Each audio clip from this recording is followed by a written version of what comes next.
सरकारी केंद्र पे कहीं गेहूं नहीं जा रहा है, सरकारी खरीदी नहीं हो पा रही है।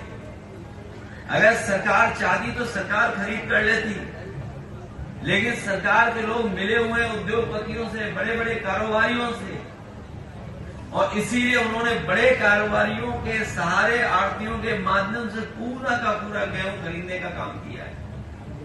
और सोचिए, कहीं ऐसा फैसला लिया जाता है कि आप ज्यादा महंगा नहीं खरीद सकते, आप ज्यादा महंगा नहीं दे सकते।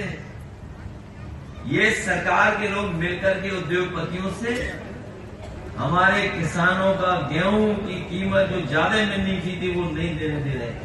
डीएपी भैया ब्लैक कर लेते हैं, देने इसलिए नहीं दे रहे हैं क्योंकि उन्हें किसानों की चिंता नहीं है। इन्हें चिंता इस बात की कि इनके उद्योगपतियों को मुनाफा बहुत मिले, मुनाफा ज्यादा मिले। ये जो गेहूं खरीद के जा रहा है, कभी आपने सोचा कहां इकट्ठा हो रहा होगा, कहां जाकर के इकट्ठा हो रहा होगा? हमारे आड़तीय भाई लोग तो जानते होंगे, जो यहाँ आड़तीय वाला काम करते होंगे, हो सकता मंच में भी हो कौन खड़े, वो जानते होंगे। तो गेहूं खरीद रहा है, लेकिन कहां जा रहा है ये पता ही नहीं है। बड़े बड़े उद्योगपति ले रहे हैं, और बड़े बड़े उद्योगपति इसलिए ले रहे हैं कि वो गेहूं आपका लेंगे, फिर पैकेट में बंद कर करके फिर वापस बाजार में लेकर के जो मुनाफा हमारे किसान को मिलना चाहिए, वो मुनाफा बड़े बड़े उद्योगपति पा रहे हैं। क्योंकि बाजार में अगर जाओगे तो पैकेट का आटा बहुत बिक रहा है। आजकल तो गूगल है, आजकल तो कोई बात कही जाएगी तुरंत टाइप करते हैं लोग, मोबाइल को चेक कर लेते हैं क्या है। ये जो बड़ी बड़ी कंपनियां हैं, ये सब गेहूं ले रहे हैं उत्तर प्रदेश में, और बाद में वही पैकेट के माध्यम से आ रहा है। जो फौज के लोग हैं बहुत अनुशासित रहते हैं, जीवन भर ट्रेनिंग पाते हैं और जीवन भर कमांड मानते हैं। जो कमांड दे दी गई वो कमांड मानते हैं। इतनी बहादुर फौज दुनिया में किसी के पास नहीं जितनी भारत के पास है। इतनी हमारी न केवल फौज बहादुर है, बल्कि समय समय पर जो जोखिम उठाती है और इतनी कठिन परिस्थितियों में जो सीमा की सुरक्षा करते हैं, शायद दुनिया में ऐसे बॉर्डर नहीं होंगे। एक तरफ कहां, जहां गर्मी में कभी कभी 50 डिग्री तक टेम्परेचर चला जाता है, और दूसरा हिस्सा अगर हम बॉर्डर का देखें, कारगिल और उसके ऊपर का हिस्सा, वो कभी कभी 60, -60, -70, -50। सोचिए, कहां 50 डिग्री के ऊपर टेम्परेचर और कहां -50 डिग्री का। हमारे दोनों बॉर्डरों पे और पूरे आसपास के बॉर्डरों पे हमारी फौज खड़ी है। ऐसी परिस्थितियां दुनिया में किसी फौज के पास नहीं है, न ऐसी कठिन परिस्थितियों का सामना करना पड़ता है जैसा हमारी फौज का सामना करना पड़ रहा है। इस सरकार के फैसले ही गलत रहे अभी तक। अग्निवीर जैसी व्यवस्था लाए, अब चर्चा हो रही है कि हमारी फौज में कमी हो गई है। बता रहे हैं कि लाखों लाख कमी है, 1 लाख से ज्यादा कमी है हमारे फौज की।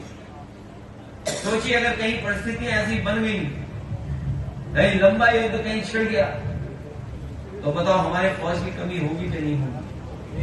और ये जिला तो वो जिला है और आसपास के वो जिले हैं, अगर हम देखें तो सबसे ज्यादा फौज में भर्ती होने वाले अगर कहीं के नौजवान होते थे तो यही मैनपुरी, एटा, फिरोजाबाद के सबसे ज्यादा नौजवान जाते थे और फौज में अपनी सेवा लेकर जाते।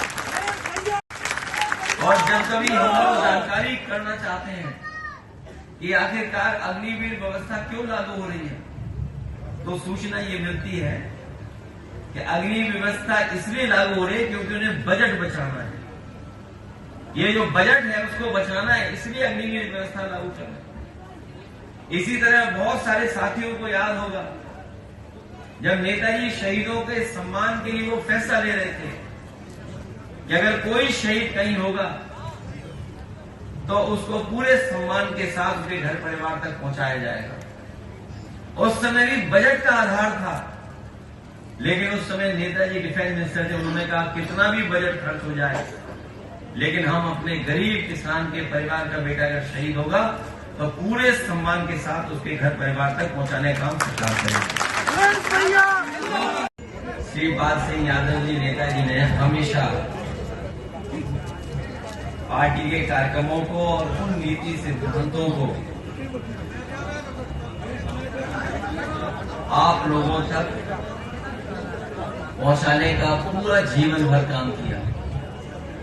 वो हमारे पार्टी के लिए पूरे समर्पित नेता रहे। आज जब मुझे उनकी प्रतिमा का अनावरण करना था, हालांकि इधर मैंने सभी कार्यक्रम रद्द कर दिए थे, न केवल समाजवादी पार्टी ने, लेकिन जितने भी राजनीतिक दल हैं, ज्यादातर राजनीतिक दलों ने अपने सभी कार्यक्रमों को रद्द कर दिया था। लेकिन क्योंकि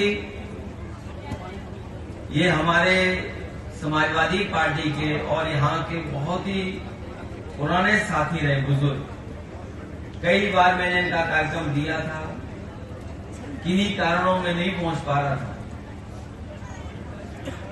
तो ये जो कार्यक्रम है वो किसी व्यक्ति के प्रति सम्मान प्रकट करने का कार्यक्रम है। इसलिए मैंने कहा कि अगर सम्मान प्रकट करने का कार्यक्रम है, वो आज हमारे बीच नहीं है, बार बार किसी के कार्यक्रम को बदलना ठीक नहीं है। इसलिए मैंने कहा कि ये कार्यक्रम जहां और बदले हैं, हमारी पार्टी के हमारे बुजुर्ग श्रीपाल सिंह यादव जी की प्रतिमा का अनावरण मैं कर करके और उनके परिवार के साथ साथ हमें अपने सभी समाजवादी साथियों से मिलने का भी मौका मिलेगा।